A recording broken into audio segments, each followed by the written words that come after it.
नमस्कार, सादर प्रणाम। मैं डॉक्टर ओम प्रकाश मिश्रा संकेत लाइव से आपको कहानी सुनाता हूँ। कहानी का शीर्षक है खुशियां उम्र की मोहताज नहीं होती। खुशियां उम्र की मोहताज नहीं होती। बुढ़ापे से नाखुश 60 साल के शिवनाथ मिश्रा ने आत्महत्या करने के इरादे से दर्जन भर नींद की गोलियां खा ली थी। उन्हें घर वालों ने फौरन अस्पताल में भर्ती कराया और उपचार के बाद उन्हें अस्पताल से छुट्टी दे दी गई। इससे पहले भी शिवनाथ ने फांसी लगाकर आत्महत्या करने की कोशिश की थी। वो अपने मंसूबों में कामयाब हो पाते उससे पहले ही पुलिस को उनके आत्महत्या करने की भनक लग गई और पुलिस उन्हें थाने ले गई। 2 बार विफल होने के बाद भी उनका आत्महत्या करने का इरादा बदला नहीं। पुलिस का कहना है ये पहले किसी फैक्ट्री में काम करते थे, फैक्ट्री बंद हो गई तो वो बेरोजगार हो गए। आत्महत्या से पहले शिवनाथ ने एक किताब प्रकाशित कराई जिसका शीर्षक है संदलोक की रानी बनी मेरी जिंदगानी। फांसी लगाकर आत्महत्या का प्रयास करने से पहले शिवनाथ ने इसी किताब के आखिरी पृष्ठ पर आत्महत्या के बारे में एक नोट लिखा। वृद्धावस्था का ये मतलब तो नहीं है कि व्यक्ति जिंदगी की खुशियों से नाता तोड़ ले। ये तो वो अवस्था है जब व्यक्ति अपनी जिम्मेदारियों से मुक्त हो जाता है। फिर क्यों नहीं हंसी खुशी मौज मस्ती से भरपूर जिंदगी जिया जाए। जिंदगी का सही नजरिया पेश कर रही है ये कहानी। सुनिए। जवानी ने मेरा साथ छोड़ दिया। बुढ़ापे को देखकर बहुत भय लगता है। जवानी जिंदाबाद, बुढ़ापा मुर्दाबाद। इस धरती ने मुझे कई साल अपने आंचल में खिलाया है। अब यहाँ से विदा लेने का समय आ गया। इसके बाद शिवनाथ का आत्महत्या का इरादा सूचना मिलते ही पुलिस उनके घर पहुंच गई और उन्हें पकड़कर थाने ले आई। कुछ दिन जेल में रहने के बाद उन्हें जमानत मिल गई। पुलिस के मुताबिक शिवनाथ घर में नींद की ढेर सारी गोलियां निगल गए। शिवनाथ का कहना था कि मुझे बुढ़ापा पसंद ही नहीं, इसी कारण मैं दुनिया छोड़ना चाहता हूँ। शिवनाथ की यह घटना अकेली नहीं जिसमें किसी बूढ़े ने जीवन से निराश होकर आत्महत्या की कोशिश की है। इस तरह के मामले अक्सर समाचार पत्रों की सुर्खियां बनते रहते हैं। यदि कुछ लोग बुढ़ापे के भय से उदास रहना उनके जीवन का हिस्सा बन जाता है। ऐसी हालत में उनके खाने पीने और घूमने फिरने आदि से रुचि हट जाती है। मनोवैज्ञानिक डॉक्टर भास्कर बताते हैं कि वृद्धावस्था में निराश होने के 2 कारण हैं। पहला, बाहरी कारण जैसे रिटायरमेंट, परिवार के लोगों द्वारा उनका ध्यान न रखना या समय न देना, आर्थिक तंगी या अन्य प्रकार का बाहरी दबाव उनकी सोच को जीवन के प्रति नकारात्मक बनाने में सहायक साबित होता है। दूसरा, शारीरिक कारण जिसमें कोई असाध्य बीमारी होने से लंबे समय तक इलाज चलने की संभावना हो, याददाश्त कम हो जाना और शरीर की ताकत कम होने से भी व्यक्ति निराश हो जाता है। शारीरिक, मानसिक और आर्थिक निराशा से व्यक्ति चिड़चिड़ा हो जाता है। उसको अपना आने वाला समय अंधकारमय लगने लगता है। खाना पीना कम हो जाता है। वो अकेला रहना पसंद करने लगता है और उसकी किसी चीज में कोई दिलचस्पी नहीं रहती। वृद्धावस्था में डिप्रेशन की हालत में मरीज को मनोचिकित्सक के पास ले जाए। यदि वो जाने को तैयार न हो तो उसे कभी भी अकेला न छोड़ें। उसे ज्यादा से ज्यादा समय देने की कोशिश करें।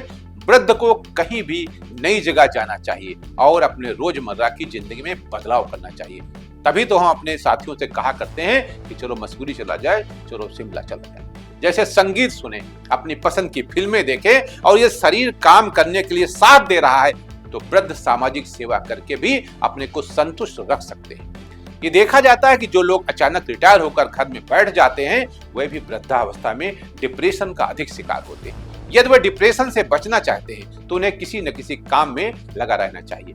फिल्म स्टार देवानंद कहते हैं कि मैंने अपनी जिंदगी में काम से कभी छुट्टी ही नहीं ली।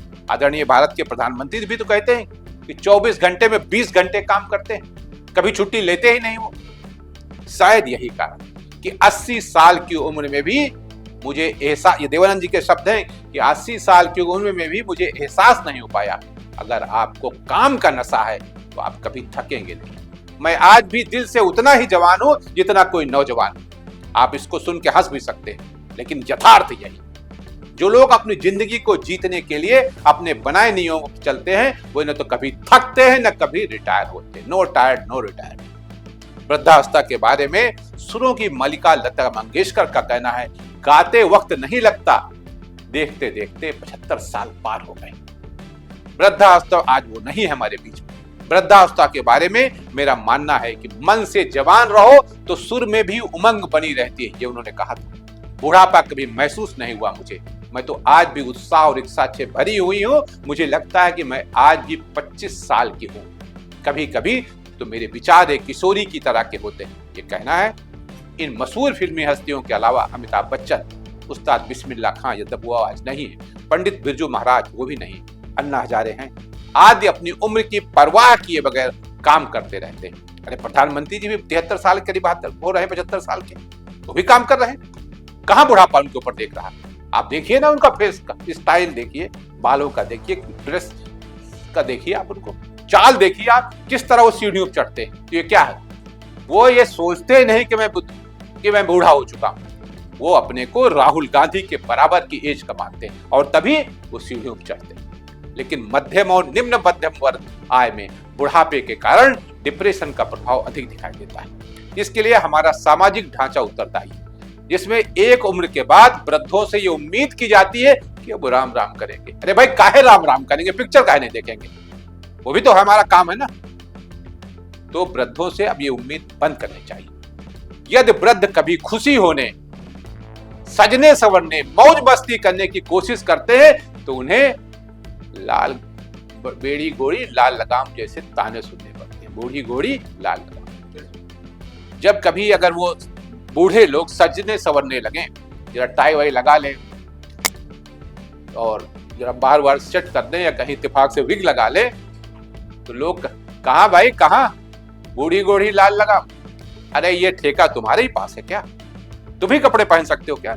पूरी जिंदगी बिता दी तो बच्चों को कपड़े पहनाने में, तो अब हमको क्या तकलीफ पहनने में? उनसे उम्मीद की जाती है। हमारे एक मित्र है हेमंत कृष्ण जी, बिल्कुल टिप टाप रहते हैं, कोई चिंता की बात नहीं, जीवन है चलेगा, जब तक हैं तो मस्ती से रहेंगे। उनसे उम्मीद की जाती है कि संसार की खुशियों को त्याग कर पूरी तरह से भगवान के भक्त में लीन रहे। ये कहां लिखा है? किस किताब में लिखा है? पिक्चर देखने का अधिकार आपको ही है, हमको नहीं। मेरे तो बेटे मुझको लिख के भेजते हैं, जब तक मस्ती जिंदा है तब तक ही व्यक्ति जिंदा है, और जिस दिन मस्ती गई खत्म। तो यदि जवानों की तरह वह घूमते फिरते और मौज मस्ती करते हैं तो उन्हें ऐसा देखा जाता है जैसे कोई अपराध कर रहे हैं। हमारा कोई दोस्त नहीं हो सकता है क्या? धर्म के ठेकेदार वृद्धों के परिवार वालों के मन में ऐसा विचार अपनी धर्म की दुकान चलाने के लिए ठूसते रहते हैं। इसलिए यदि आप अपनी जिंदगी को खुशहाल बनाना चाहते हैं तो स्वयं जिंदगी को जिंदा दिली से जिए। एक बूढ़े को भी अपनी खुशी के लिए वो सब कुछ करने का अधिकार है जो एक नौजवान को। कहानी कैसी लगी आपकी प्रतीक्षा करो। नमस्कार।